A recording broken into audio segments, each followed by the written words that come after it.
നമസ്കാരം. പ്രകൃതിക്ഷോഭങ്ങളുടെ ശക്തിയും അപ്രതീക്ഷിതത്വവും വിളിച്ചോതുന്ന ഒരു സംഭവമാണ് ദക്ഷിണ ബ്രസീലിലെ റിയോ ഗ്രാൻഡെ ഡോ സുൾ സംസ്ഥാനത്തുള്ള ഗൊയ്ബ നഗരത്തിൽ കഴിഞ്ഞ ദിവസം അരങ്ങേറിയത്. മേഖലയിൽ ആഞ്ഞടിച്ച അതിശക്തമായ കാറ്റിലും മഴയിലും പെട്ട് ഹാവൻ മെഗാസ്റ്റോറിന് മുന്നിൽ സ്ഥാപിച്ചിരുന്ന ലോകപ്രശസ്തമായ സ്റ്റാച്യു ഓഫ് ലിബർട്ടിയുടെ കൂറ്റൻ മാതൃക തകർന്നു വീണു. ഡിസംബർ 15-നുണ്ടായ ഈ സംഭവം പ്രകൃതിയുടെ കടുത്ത പ്രഹരശേഷി അടയാളപ്പെടുത്തുന്ന ഒന്നായി മാറി. ബ്രസീലിയൻ സിവിൽ ഡിഫൻസ് അതോറിറ്റിയായ ഡിഫെസെ സിവിലിൻ്റെ മുന്നറിയിപ്പുകൾക്ക് പിന്നാലെ എത്തിയ കൊടുങ്കാറ്റ് പ്രദേശത്ത് വലിയ ഭീതിയാണ് സൃഷ്ടിച്ചത്. 24 മീറ്റർ ഉയരമുള്ള ഈ പ്രതിമ തകർന്നു വീഴുന്നതിൻ്റെ ഭയാനകമായ ദൃശ്യങ്ങൾ സമൂഹ മാധ്യമങ്ങളിൽ അതിവേഗം പ്രചരിക്കുകയും ചെയ്തു.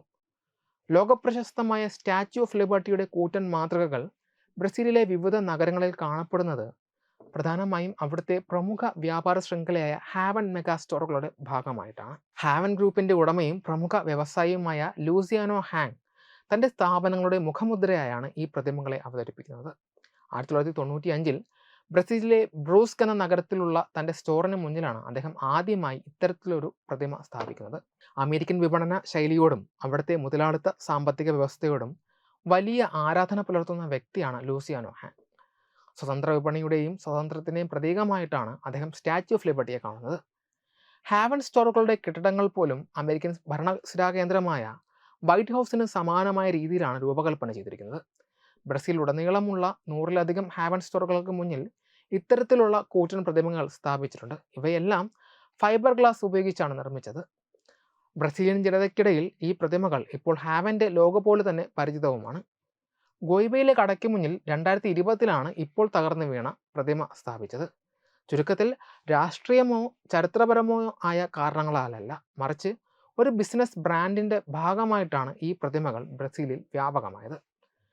മണിക്കൂറിൽ 90 കിലോമീറ്റർ വേഗതയിൽ വീശിയടിച്ച കാറ്റാണ് പ്രതിമയുടെ തകർച്ചയ്ക്ക് കാരണമായത്. സമുച്ചയത്തിന് മുന്നിലെ പാർക്കിംഗ് ഏരിയയിലേക്ക് പ്രതിമ സാവധാനം ചരിഞ്ഞു വീഴുന്ന ദൃശ്യങ്ങൾ ആരെയും നടക്കുന്നതാണ്.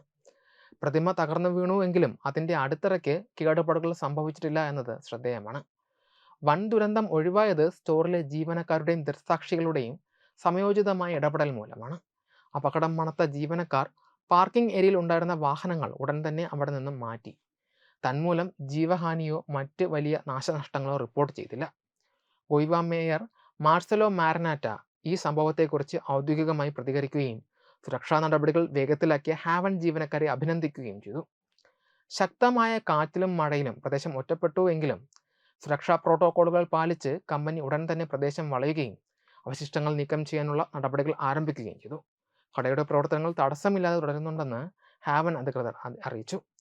കടുത്ത ചൂടിന് പിന്നാലെ എത്തിയ കുറഞ്ഞ മർദ്ദവും തണുത്ത കാറ്റും കൂടിച്ചേർന്നതാണ് ഇത്തരമൊരു ശക്തമായ കൊടുങ്കാറ്റിന് വഴിവെച്ചതെന്ന് കാലാവസ്ഥാ വിദഗ്ധർ വിലയിരുത്തി. ഗൊയ്ബ നഗരത്തിന് പുറമെ റിയോ ഗ്രാൻഡെ ഡോ സുളിലെ മറ്റ് നഗരങ്ങളെയും ഈ കൊടുങ്കാറ്റ് സാരമായി ബാധിച്ചിട്ടുണ്ട്. ടിയോഹ്യുഗോയിൽ കടുത്ത ആലിപ്പഴ വീഴ്ചയും പാസോ ഫുണ്ടോ, സാന്താക്രൂസ് ഡോ സുൾ തുടങ്ങിയ ഇടങ്ങളിൽ വീടുകളുടെ മേൽക്കൂരകൾ തകരുന്ന അവസ്ഥയും ഉണ്ടായി. ലാജിയോഡോയിൽ കനത്ത മഴയെ തുടർന്ന് വെള്ളപ്പൊക്കം റിപ്പോർട്ട് ചെയ്തിട്ടുണ്ട്. അപകട സാധ്യതകൾ മുൻനിർത്തി സിവിൽ ഡിഫൻസ് അതോറിറ്റി ജനങ്ങളുടെ ഫോണുകളിലേക്ക് അടിയന്തര മുന്നറിയിപ്പുകൾ അയച്ചു. ഫോണുകൾ സൈലന്റ് മോഡിലാണെങ്കിൽ പോലും ശബ്ദത്തോടെ സന്ദേശമെത്തുന്ന തരത്തിലുള്ള സംവിധാനമാണ് അധികൃതർ ഇതിനായി ഉപയോഗിച്ചത്. വലിയ നാശനഷ്ടങ്ങൾ ഉണ്ടായെങ്കിലും വൈദ്യുതി വിതരണത്തെയോ മറ്റ് അവശ്യ സേവനങ്ങളെയോ ഈ കൊടുങ്കാറ്റ് സാരമായി ബാധിച്ചിട്ടില്ല എന്നത് ആശ്വാസകരമാണ്. വെബ് ഡെസ്ക് തത്തുമൈ TV.